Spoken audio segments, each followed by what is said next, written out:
नमस्कार, आपण पाहत आहात सह्याद्री न्यूज, आवाज महाराष्ट्राचा। ब्रेकऐवजी ॲक्सिलेटर दाबल्यानं कार घरात घुसली, दुचाकीस्वार गंभीर जखमी।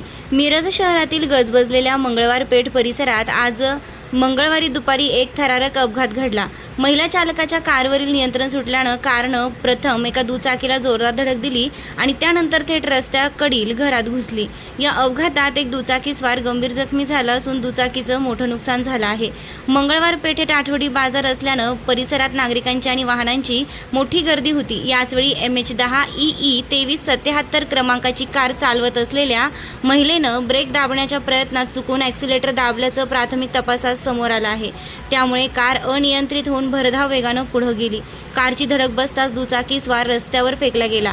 त्यानंतर कार थेट एका घरात घुसल्यानं परिसरात एकच खळबळ उडाली। अपघातानंतर स्थानिक नागरिकांनी तातडीनं मदतकार्य करून जखमीला मिरज शासकीय रुग्णालयात दाखल केलं। घटनेची माहिती मिळताच मिरज शहर पोलीस घटनास्थळी दाखल झाले। अपघाताची नोंद करण्यात आली असून पुढील तपास सुरू आहे। बाजाराच्या दिवशी घडलेल्या घटनेमुळे परिसरात काही काळ भीतीचं वातावरण निर्माण झालं होतं।